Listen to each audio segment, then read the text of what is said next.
Yes Sai Rajesh గారికి yes Vashishtha గారి మాటలు ఇప్పుడు విందాం. అందరికీ నమస్కారం అండి, ముఖ్యంగా ఎస్కేఎన్ గారికి హ్యాపీ దివాళీ.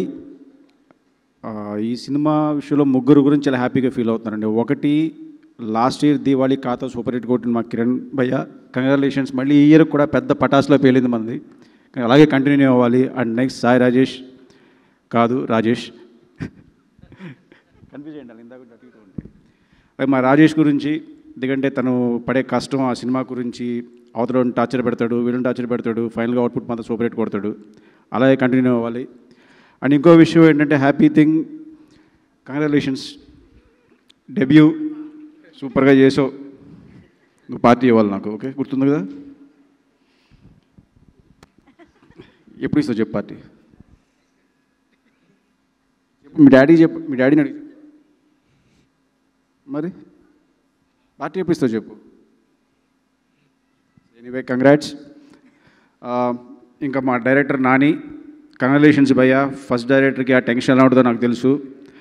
ఆ సక్సెస్ అయిన రోజు వచ్చే రిలీఫ్ అది అసలు ఎవరు ఎలా ఉంటుందో కూడా చెప్పలేము, అంత హ్యాపీగా ఉంటుంది. నాకు ఒక చిన్న క్లారిటీ కావాల్సింది ఏంటంటే, కే ర్యాంప్ అని టైటిల్ పెట్టారు కదా, సో అది కిరణ్ ర్యాంప్ అన్నారు, రాజేష్ ర్యాంప్ అన్నారు, నాని ర్యాంప్ అన్నారు. ఈ ర్యాంప్ అన్నిటికన్నా కే ర్యాంప్ అంటే కరెక్ట్ మీనింగ్ చెప్పరా కొంచెం ఒకసారి? మీరు అందరూ మనసులో అనుకున్న మీనింగ్ చెప్పండి ఒకసారి.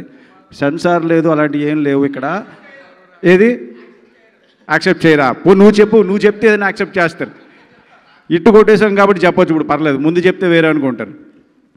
ఎనీవే ఈ కే ర్యాంప్ లాగే కంటిన్యూ అవ్వాలి ఈ సక్సెస్. Thank you. అండ్ ఇంకోటి భయ్య, నాని గట్స్కి నిజంగా హ్యాట్స్ ఆఫ్. ఎందుకంటే డైలాగ్ కింగ్ సాయి కుమార్ గారికి ఒకే ఒక డైలాగ్ సినిమా అంతా మేనేజర్ హిట్ కొట్టాడు భయ్య. అది మాత్రం సూపర్ సార్, నిజంగానే సింగిల్ డైలాగ్తో ఆయన మేనేజ్ చేశారు. Thank you so much Vasishta గారు, థ్యాంక్ యూ.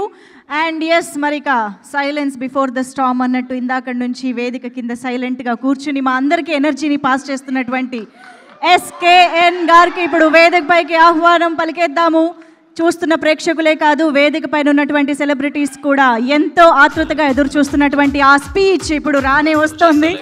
కొంచెం కాదు ఎస్కేఎన్ గారు మీరు స్పీచ్ ఇవ్వడం అనేది కామన్, అందరు ఎదురు చూస్తూ ఉంటారు కాబట్టి. ఎక్స్పెక్ట్ చేస్తున్నారు. ఎస్ మేము ఇదే